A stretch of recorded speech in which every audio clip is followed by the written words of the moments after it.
Compound interest. Use the compound interest formula A equals P times 1 plus R over N to the N times T power and A equals P times E to the RT power to solve the problem given. Round answers to the nearest cent. Find the accumulated value of an investment of $15,000 for 5 years at an interest rate of 4.5%.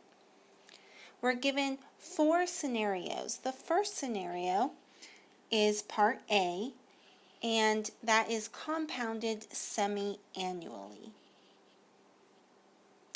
Now first, compound semi-annually means that we're compounding 2 times a year. And N represents the number of compounding periods in our formula, so N is going to be 2. Now we're going to use this first formula because the second formula is only for compound continuously. All other compounded scenarios are going to fall under this first formula. So we've already identified N. Now we're going to identify P, R, and T. P is the principal, or the initial amount that you're investing. And in the problem, it tells us that we have an investment of $15,000. So P equals $15,000. And it says it's for 5 years, and T is the number of years, so T equals 5, and we have an interest rate of 4.5%. So R is 4.5%. Now in order to plug R into the equation, we have to convert the percentage to a decimal.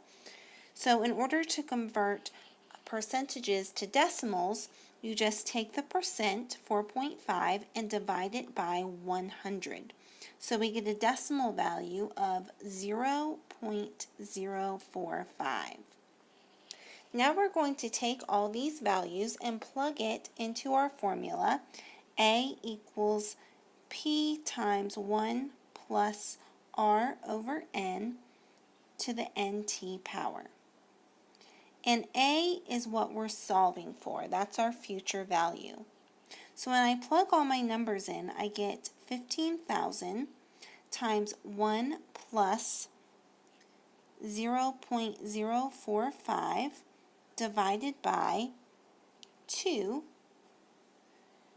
to the 2 times 5 power.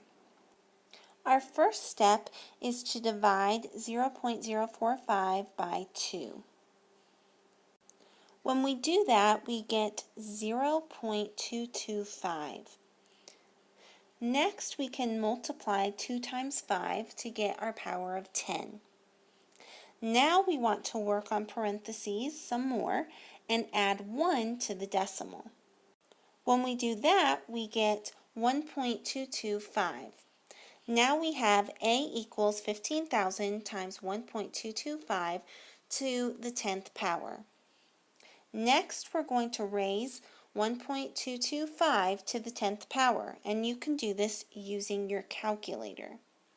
When you do that calculation, you should get 1.249203426. And we want to keep the entire decimal. Do not round the decimal at this point, or your final answer will have rounding error. You only round decimals when you reach your final answer. Lastly, we're going to multiply that decimal to 15,000.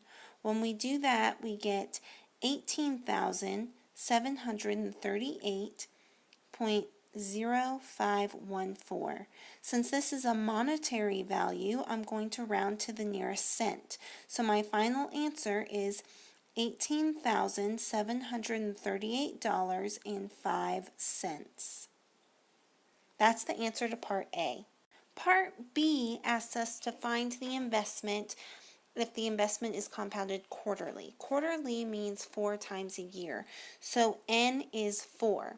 All other values for P, R, and T stay the same. We're just going to take those values and substitute them into the compound interest formula. So we have the formula on the screen. Now the first step is to divide 0.045 by 4. When we do that, we get 0.1125. Next, we're going to multiply the exponents together, 4 times 5, and that gives me 20. Now I want to add 1 to the decimal within parentheses. When we do that, we get 1.1125. Now we'll take our calculator and raise that value to the 20th power. That number is 1.250750521. Lastly, we'll multiply that decimal to 15,000. When we round to 2 decimal places, we get a final answer of $18,761.26, and that's our answer to Part B. Part C asks us to compound monthly. There's 12 months in a year, so that means we're compounding 12 times a year, so N equals 12. All other variables stay the same, and we'll plug them into the formula for compound interest. The first step is to divide 0.045 by 5. Then we'll multiply 5 times 12 in the exponent position. Now we're going to add 1 to the decimal within parentheses, and we get A equals 15,000 times 1.00375 to the 60th power. Next, take your calculator and raise that decimal to the 60th power. After we do that, we'll multiply by 15,000, and you should get a final answer of $18,776.94.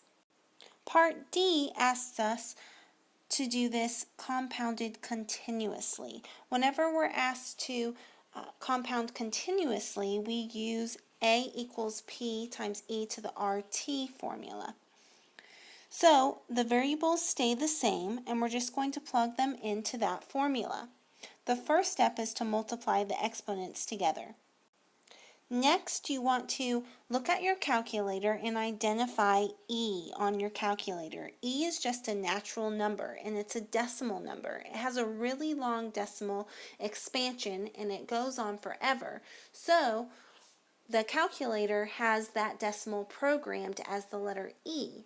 So you'll just find that button, click E, and then raise it to the 0.225 power. When you do that, you should get 1.252322716. Lastly, you'll multiply that decimal to 15,000. You should get a value of 18,784.84074.